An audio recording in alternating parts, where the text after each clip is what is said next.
Hello, and welcome to another useful and motivational episode here at Code Your English, the channel where you can learn English in a simple and easy way.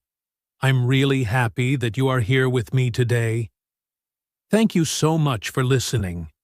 Whether you are walking, working, relaxing at home, or just taking a break, I hope you enjoy this episode and learn something new. In today's episode, we are going to talk about a very important topic: how to stop procrastinating. This is a word that many people hear often, but they don't always understand what it means or why it matters. So don't worry.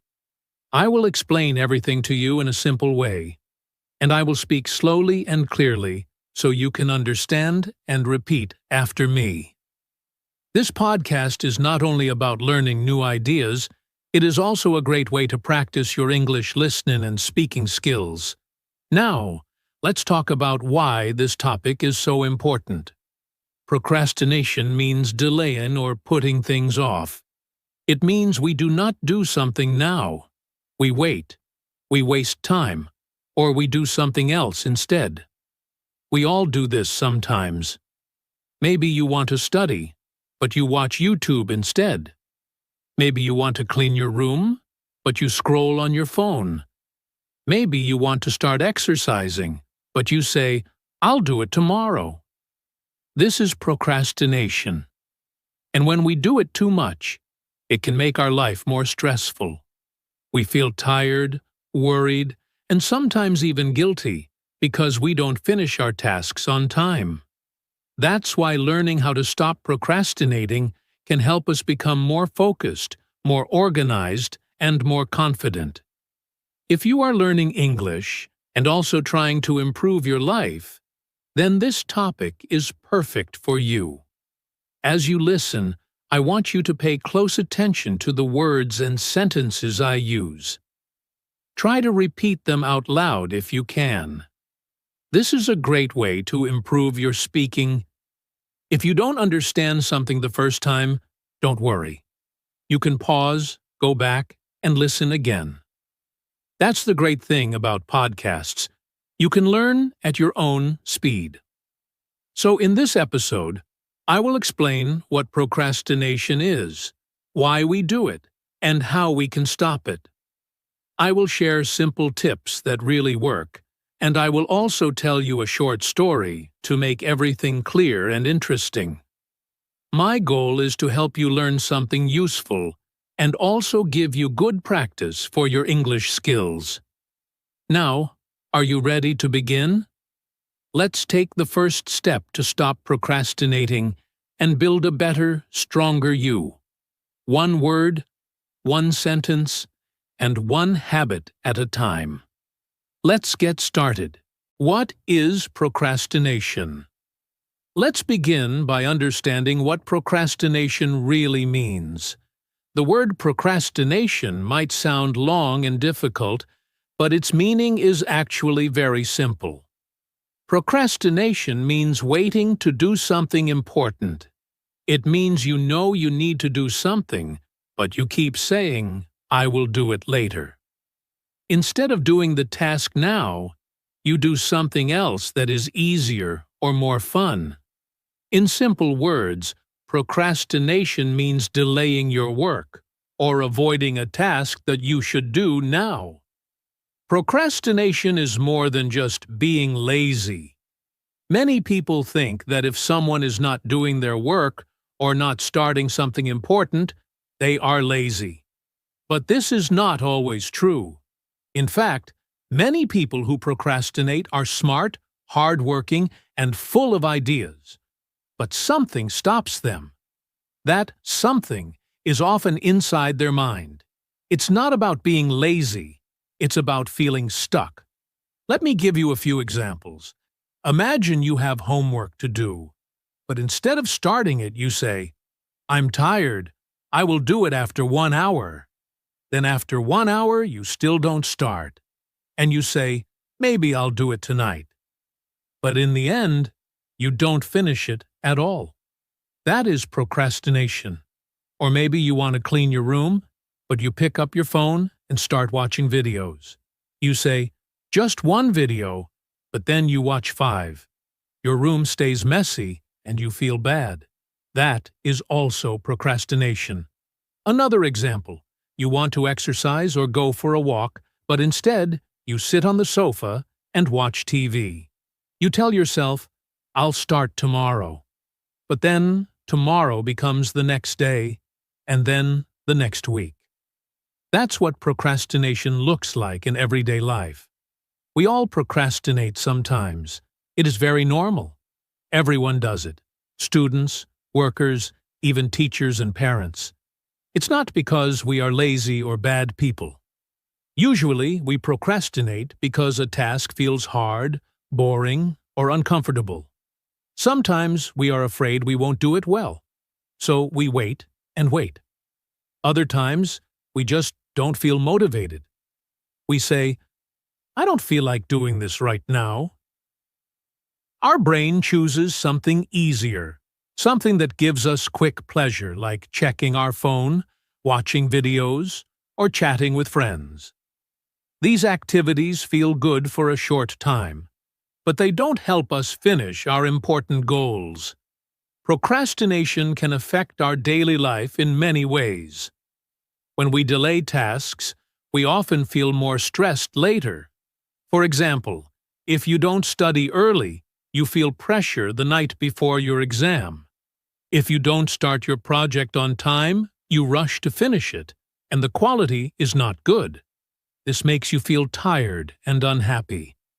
Also, when we procrastinate often, we start to lose confidence in ourselves. We may say, I can't finish anything, or I'm always late. This can affect our self-esteem and mental health. Over time, procrastination becomes a habit, and habits are hard to break. But here is the good news. You can change this. You can learn how to stop procrastinating and start doing things step by step. It doesn't have to be difficult.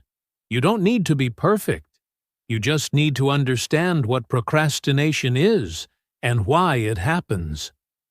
Once you know the reason, you can learn the tools to fight it and build better habits. So now you know, procrastination is not just about being lazy. It is something many people struggle with, and it has real effects on our time, our goals, and our confidence. But with small changes, we can stop it and feel better about ourselves. Remember, procrastination does not mean you are a bad person. It does not mean you are lazy. It means you are human.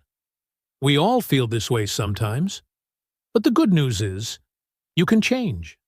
You can train your mind. You can build habits. You can take control again. And when you do, you will feel proud. You will feel free. You will see your goals getting closer. You will finish your work, reach your dreams, and feel good about yourself again. That's the power of understanding procrastination deeply. In the next part of the podcast, we will talk about why we procrastinate. What is happening in our minds when we delay a task? And why does it feel so hard to start? We will answer those questions very simply, and you will understand your own behavior more clearly. Let's continue the journey. Are you ready? Why do we procrastinate? Now that we understand what procrastination is, let's talk about why we do it. Why do we wait to do important things? Why do we say later again and again, even when we know we shouldn't? These are good questions, and the answers are very important. When we understand why we procrastinate, we can start to change it. One common reason is the fear of failure. Many people don't start a task because they are afraid they will not do it well. For example, imagine you have to write an essay in English. You sit down, you look at the paper, and your mind starts saying, what if I make mistakes? What if my grammar is bad? What if the teacher doesn't like it? These thoughts make you feel nervous. So instead of starting the essay, You close the book and say, "I will do it tomorrow." You are not lazy. You are scared. You are afraid of doing a bad job, so you don't do anything at all. This is fear of failure, and it is a big reason many people procrastinate. Another reason is boredom. Sometimes the task just feels boring. It doesn't excite you. Maybe you need to read a long article for class or clean your room. It's not difficult, but it's not fun either. So your brain says, let's check our phone instead. Let's watch a video. Let's do something that feels better. In these moments, your brain chooses pleasure now and ignores the work. This is called instant gratification, which means we want to feel good now, not later. That's why boring tasks often stay undone. Lack of motivation is also a common reason. Motivation means the desire or energy to do something. Sometimes we know what we need to do, but we just don't feel like doing it. For example, maybe you plan to go for a run in the morning, but when the alarm rings, you feel tired. You don't feel excited or ready. You say, "I don't have the energy today," and you go back to sleep. This is not because you are lazy. It's because your motivation is low. And when motivation is low, procrastination is high. Perfectionism is another hidden reason. Perfectionism means you want everything to be perfect. You don't want to make any mistakes. You want your work to be the best. This sounds good, but it can cause problems. For example, imagine you want to make a video to practice English. You think, my pronunciation must be perfect. My grammar must be perfect. Because of this, you never start. You wait and wait, trying to make everything perfect. But in the end, you do nothing. Perfectionism stops progress. Another real-life reason is poor time management. This means you don't plan your time well. You may have free time, but you use it on things that are not important. You say, "I still have time," again and again, until it's too late. Maybe you forget about deadlines. Maybe you don't break big tasks into small ones. As a result, you feel lost, and you keep delaying. Without a good plan, it's easy to procrastinate. Sometimes, people procrastinate because they are tired or overwhelmed. Maybe you have too many things to do. Your mind feels full. You say, "I don't know where to start," so you don't start at all. You feel heavy and confused. This happens to students, workers, and parents too. When we are mentally tired, procrastination becomes stronger. So, to sum up, we procrastinate for many reasons. We may be afraid to fail, we may feel bored, we may lack motivation, or we may want everything to be perfect. Sometimes we don't manage our time well or feel too tired to begin. These are all normal human feelings. You are not alone. But the good news is, once we see the problem clearly, we can begin to fix it.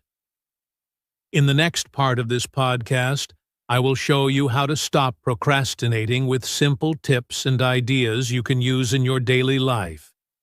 These tips are easy to follow and perfect for English learners like you.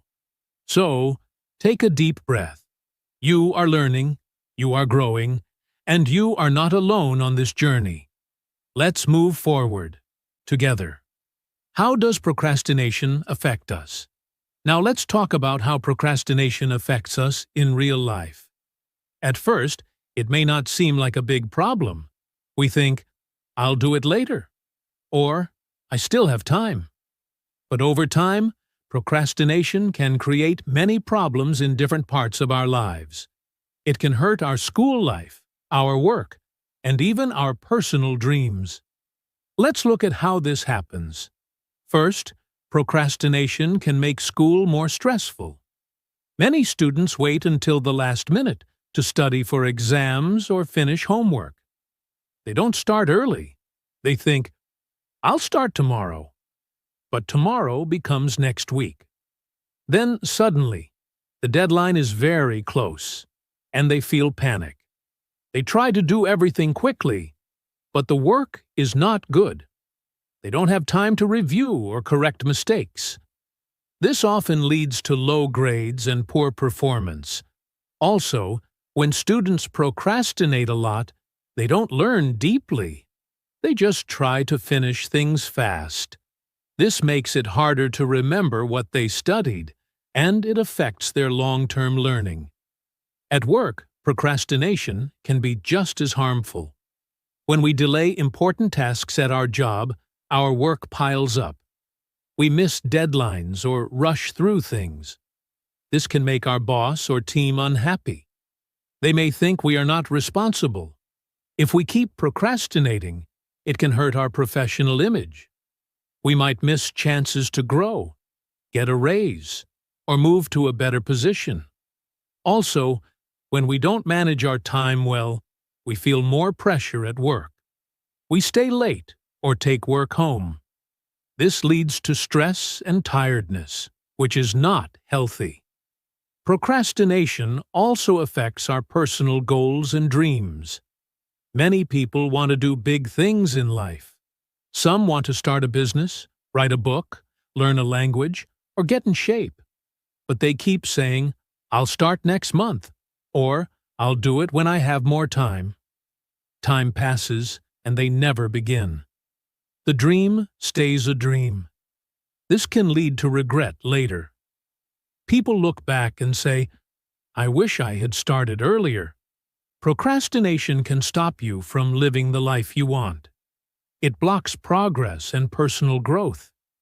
There is also an emotional effect. When we procrastinate often, we feel guilt and stress. We know we should do something, but we keep avoiding it.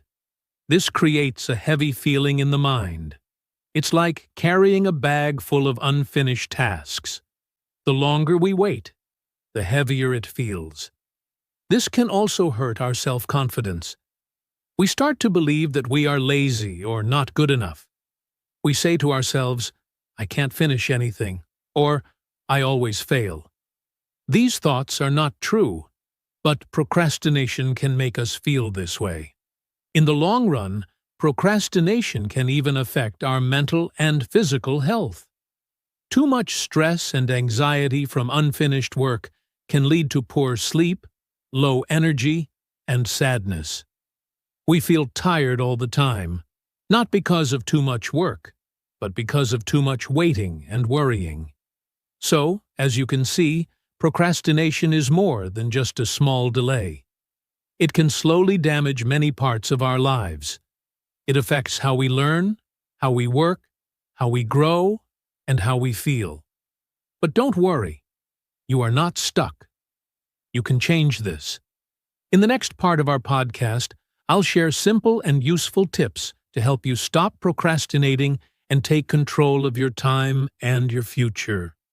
Are you ready to take the first step? Let's move forward together. How to stop procrastinating. Now, let's get to the most important part of today's podcast. How can we stop procrastinating?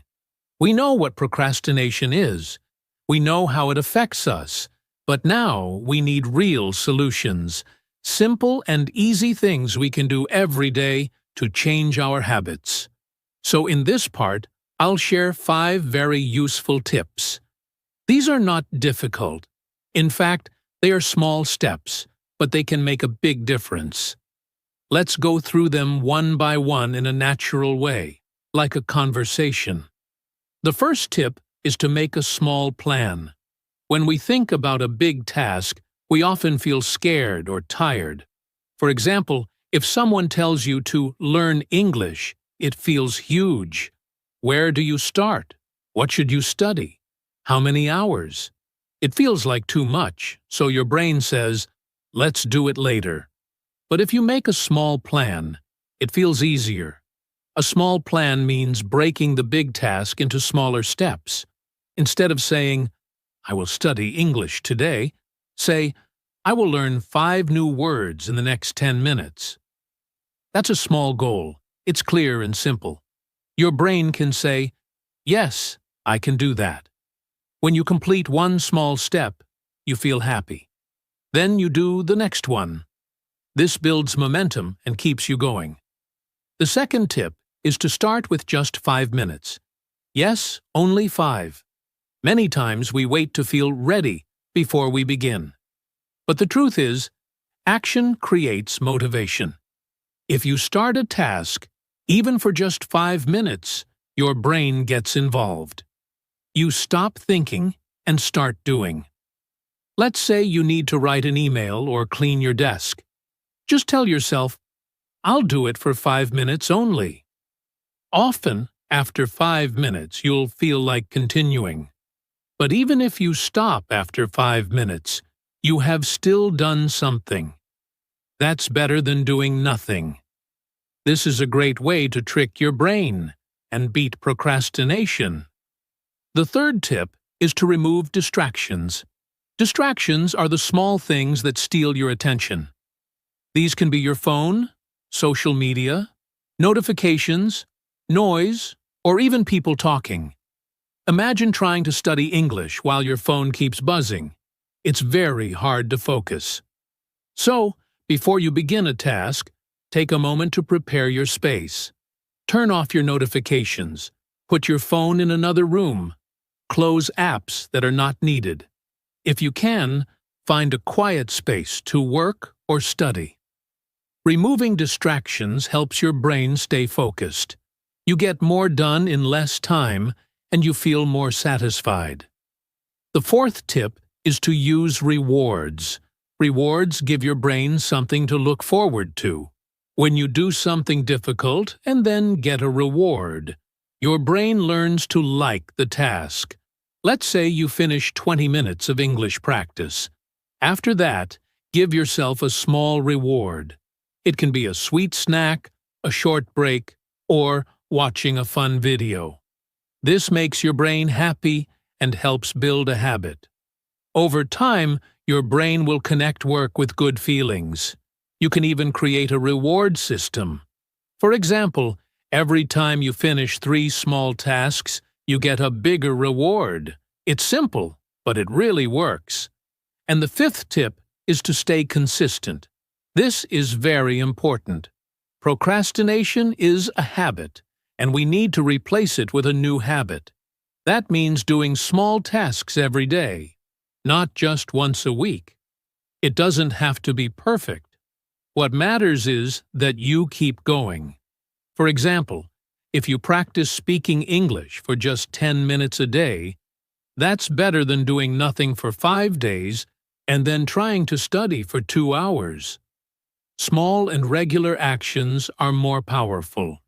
You don't need to be fast. You just need to be consistent. Over time, your brain will learn a new way of working. Let me give you a quick example of how all these tips can work together. Imagine you want to improve your English speaking. You make a small plan, practice 5 new words, and speak 3 sentences using them.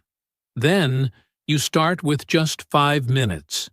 You remove distractions, put your phone away, and find a quiet spot. After you finish, you reward yourself with a cup of tea or a short video. And you do the same thing the next day, and the next. You don't wait to be perfect. You just stay consistent. That's how you slowly stop procrastinating and start achieving. The key idea is this: don't wait for motivation. Don't wait for the perfect time. Just begin. Begin small. Begin now. The more you act, the easier it becomes. Procrastination feels strong, but your actions are stronger. You are in control. Even one small step each day will take you far. Now that you have these 5 tips, I invite you to choose just one and try it today. Don't wait until tomorrow. Begin now. Say to yourself, "I can do this. I will do it today." That is the first step to change. Let me tell you a short and simple story. It's about a young man named David. David is 23 years old and studying at university. He is a smart and kind person, but he has a big problem. He always procrastinates. He has good dreams and goals. He wants to get good grades, speak better English, and find a good job after graduation. But every time he has something important to do, he delays it. For example, David had to write a big paper for his English class. His teacher gave the topic 2 weeks before the deadline. At first, David told himself, "I have time. I'll start tomorrow." But tomorrow came, and he still didn't start. Then he said, "Maybe I'll begin next week. I don't feel like it now." He watched videos, played games, and scrolled on his phone. Every day he felt a little stress in his heart. He knew he had to start, but he didn't. The paper was always on his mind, but he kept doing other things. Finally, the last night came. The paper was due the next morning. David stayed up all night to finish it. He felt tired, stressed, and unhappy. The next day, he gave the paper to the teacher, but it wasn't his best work. He got a low grade. That day, David felt very disappointed. He knew he could have done better if he had started earlier. After that, David decided something had to change. He didn't want to live like this anymore. He asked himself, "Why do I always wait? Why do I feel afraid to begin?" He watched videos about procrastination, read some articles, and started learning small techniques. He learned about making a small plan. So, the next time he had a task, he broke it into little steps. For his next English assignment, instead of thinking, "I need to write a full paper," he just wrote the title and the first paragraph on the first day. He also started using the 5-minute rule. Every time he didn't feel like starting, he said, "I'll do it for just 5 minutes." Most of the time, after 5 minutes, he kept going. He turned off his phone when studying and gave himself a reward when he finished a task. Slowly, David saw a change. He felt more in control. He felt proud. His grades got better. He even had more free time because he finished his work earlier. His stress became less, and he was happier. David still sometimes procrastinates. He's human, after all. But now, he knows how to deal with it. He understands his mind better, and he has tools to help him take action. He learned that even a small step is powerful. Today, David tells his friends, "Don't wait to feel ready. Just start small." That's the best way to beat procrastination. Maybe you see yourself in David. Maybe you also wait too long and then feel bad. But remember, change is possible. Like David, you can learn to take small steps. You can stop procrastinating and take back your time, your goals, and your energy. You don't have to be perfect. You just have to begin. Daily practice for change. Now that we've talked about what procrastination is and how it affects our life, let's talk about daily practice. Yes, real change happens slowly, one day at a time. You don't need to do something big. You just need to do something small, and do it every day. If you can take a few small steps daily, you will begin to feel stronger, more focused, and more confident. So here are 3 easy steps you can try every day. They are simple but powerful. And if you also speak them out loud in English, it will help you improve both your actions and your English. The first daily step is this. Write down just one important thing you want to do today. Not 5 things. Not a big list. Just one important task. For example, you can write, "Today I will study English for 15 minutes." Or, "Today I will finish my homework." Keep it short and clear. Then say it out loud. You can say, "Today, my goal is to study English for 15 minutes." This helps your brain understand that this is your focus. When you speak it, it feels more real. It becomes a promise to yourself. You can say it slowly and clearly to practice your speaking too. This daily habit helps your mind to become more clear and organized. The second daily step is, start your task for just 5 minutes. That's all. Only 5 minutes. If you want to write something, open your notebook and just write a few words. If you want to clean your room, just start with one small area. If you want to study English, listen to a short podcast or repeat a few sentences. Many times, the hardest part is just starting. But when you begin, your mind wakes up and wants to continue. You can also say, I'm starting now. I'll do this for 5 minutes. Again, speak it out loud. Speaking helps you take action. It also gives you daily English practice.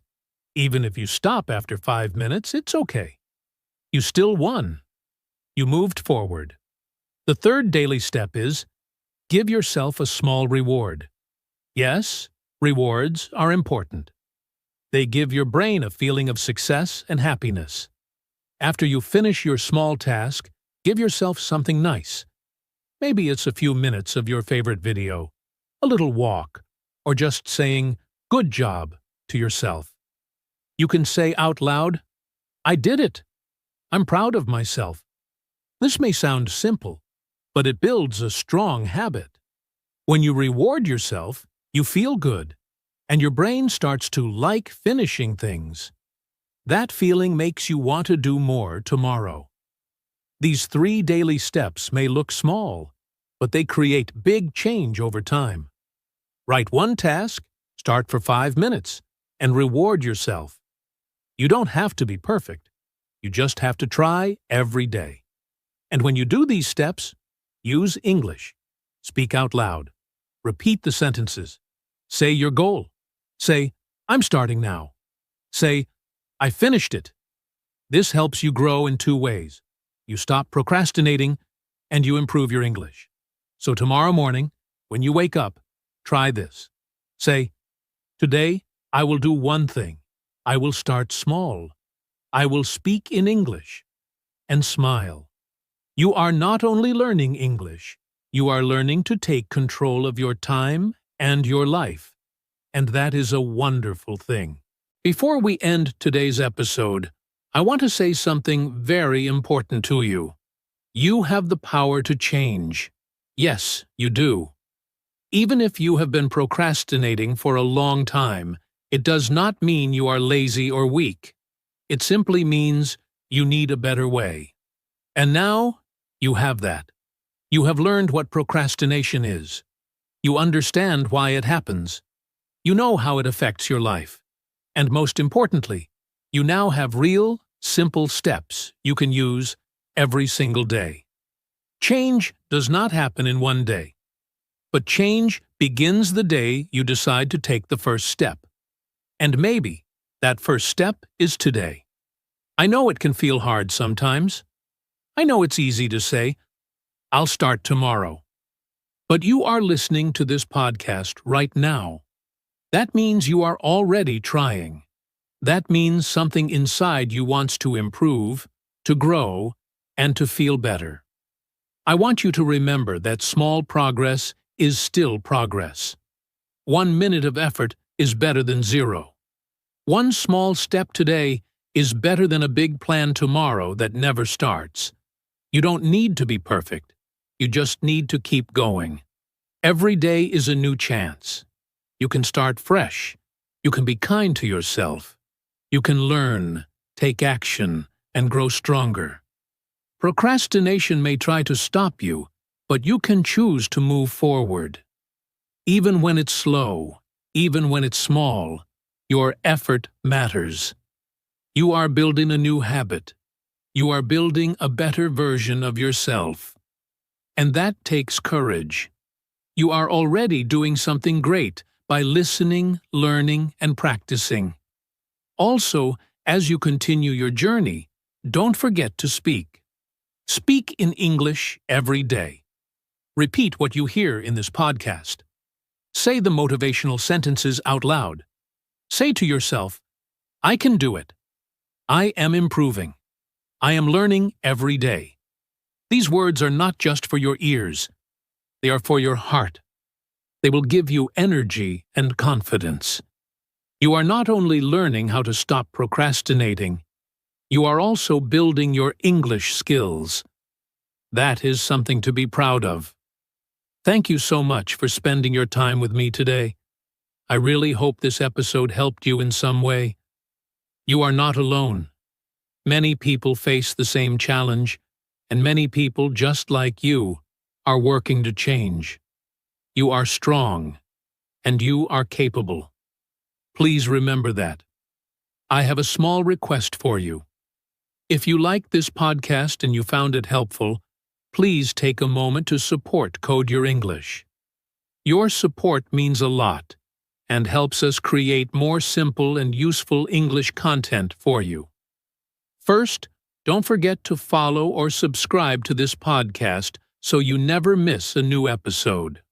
We talk about useful topics in simple English to help you improve your listening, speaking, and life skills. Second, please share this podcast with your friends, classmates, or anyone who is learning English. Maybe they are also struggling with procrastination, or just want to practice English with easy and real topics. Third, if you are listening on YouTube or a podcast app, leave a comment or review. Tell us what you liked or what topic you want next. Your feedback helps us grow and gives us new ideas. And one more thing, you can listen again to this episode and repeat the sentences out loud. This is a great way to practice speaking and listening every day. You can even pause, speak, and repeat until you feel more confident. Thank you again for listening to Code Your English. We are here to help you grow step by step with your English and your personal skills. Keep learning, keep smiling, and I will talk to you again in the next episode. Until next time, keep learning, keep trying, and keep speaking. You've got this. Thank you, and take care.